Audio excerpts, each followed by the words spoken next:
welcome to this week's R3 group, and welcome to the beginning of the newest series, The Blessed Life. Now, when you hear The Blessed Life, it's easy to think immediately about health, wealth, prosperity, gospel, and that's not what this is at all. In fact, the blessed life is not about money. It's not about making more money or having more money. The blessed life is about being set free from your money. It's about learning the truth about your money. And when you do that, I guarantee it will change your life. Robert Morris, pastor of Gateway Church, wrote a book called The Blessed Life.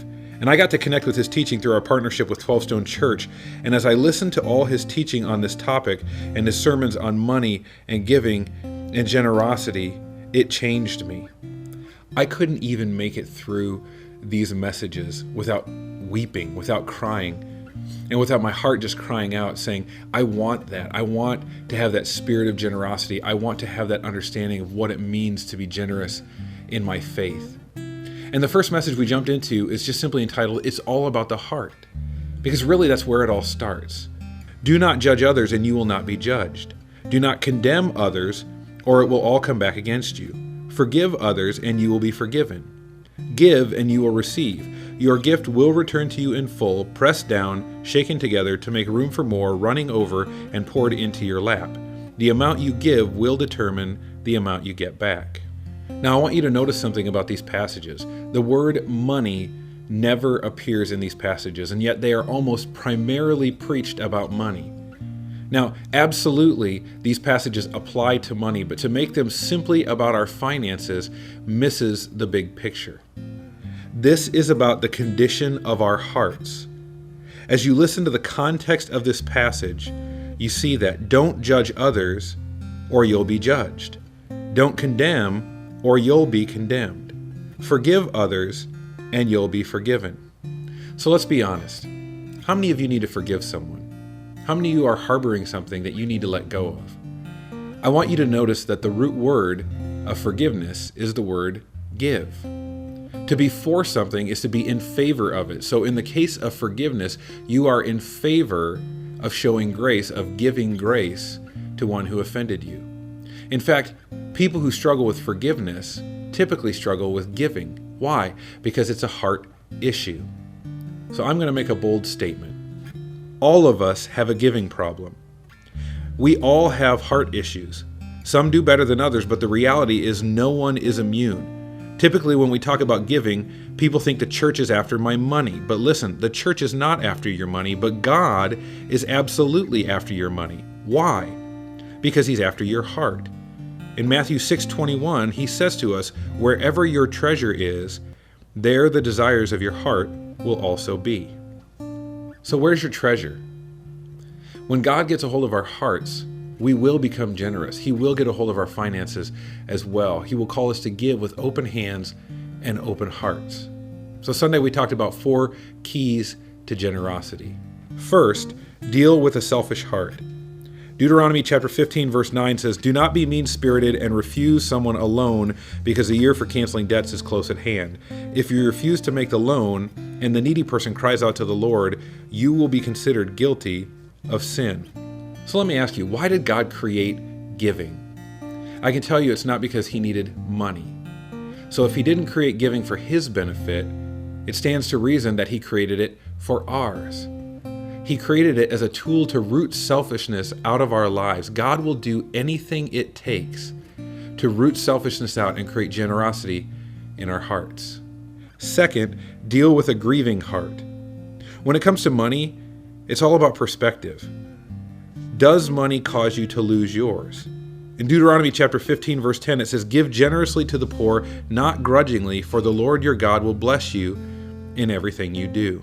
This is not a promise that you will get everything that you want. This is a promise that God will change your heart. What happens to so many of us is we grieve when we give because we begin to believe that the money is ours. And so we make plans for the money and we have things we want to do with the money. The problem is it was never ours. Scripture says that the earth is the Lord's and everything in it, which means that you're not giving God 10% when you're tithing. He's allowing you to use 90% for what you want. Third, develop a generous heart. In Deuteronomy 15, verse 14, it says, Give him a generous farewell gift from your flock, your threshing floor, and your winepress. Share with him some of the bounty with which the Lord your God has blessed you. Most of us, when we get more money, when we get a raise, when our financial status changes, the first thing we think about is changing our status of living. And God is saying to us, what if that wasn't the priority? What if instead of adjusting your standard of living, you chose instead to adjust your standard of giving? Fourth, develop a grateful heart. In Deuteronomy 15, verse 15, it says, "Remember that you were once slaves in the land of Egypt, and the Lord your God redeemed you. That is why I'm giving you this command."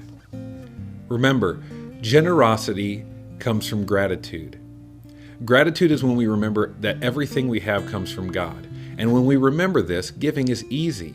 But when we forget this, it's the hardest thing in the world. So as you jump in with your group, I want you to wrestle with two questions. Number one, where is your heart? And number two, where do you need to develop a spirit of generosity? Wrestle with those questions, and then we'll jump back in with Reflect.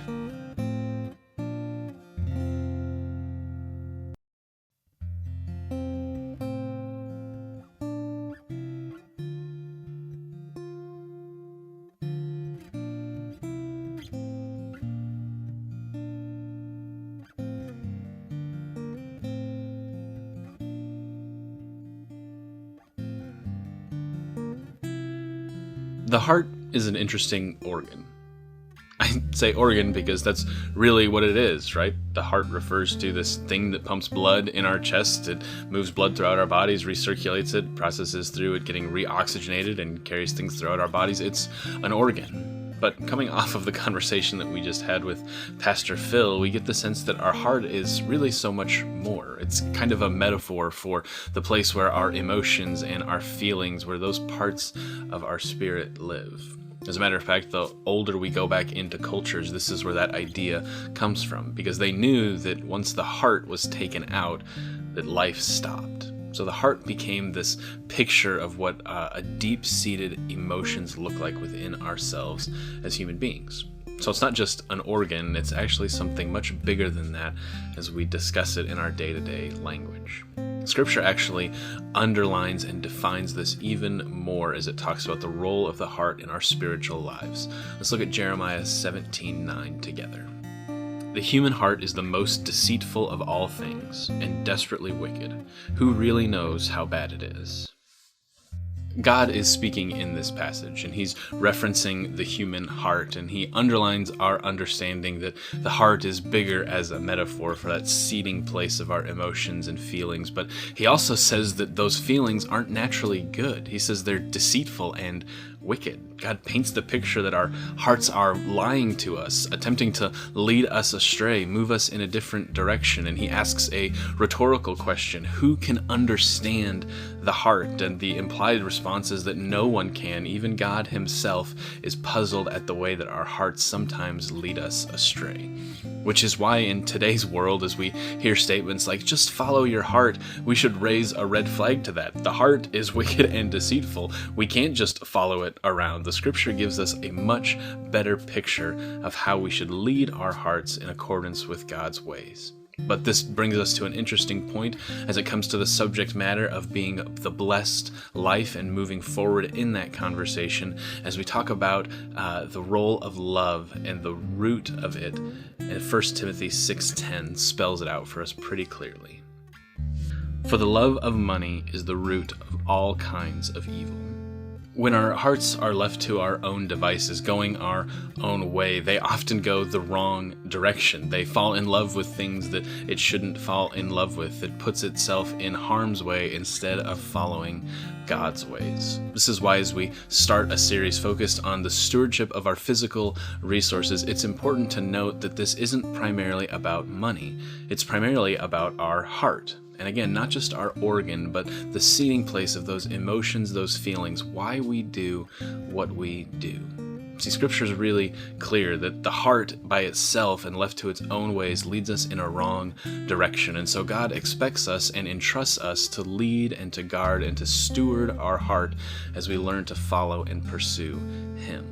Let's look at a couple scriptures together where he unpacks this idea. Starting at Proverbs 4:23 says, "Guard your heart above all else, for it determines the course of your life." Proverbs 23:12 in the NIV says it this way: apply your heart to instruction and your ears to words of knowledge. And in Deuteronomy 11:18 it says, fix these words of mine in your hearts and minds. Tie them as symbols on your hands and bind them to your foreheads. The translation is that the heart, as the place that stores our emotions and feelings, is important, and it's not just to be left to its own, nor are we to follow it in whatever direction it leads. Instead, we're supposed to steward it and lead it in God's ways, to instruct our hearts to put God first in every area of our lives. As we jump into this series, know that this isn't primarily a financial series. It isn't primarily a stewardship series. Instead, it's a series about putting first things first, and that starts with our hearts.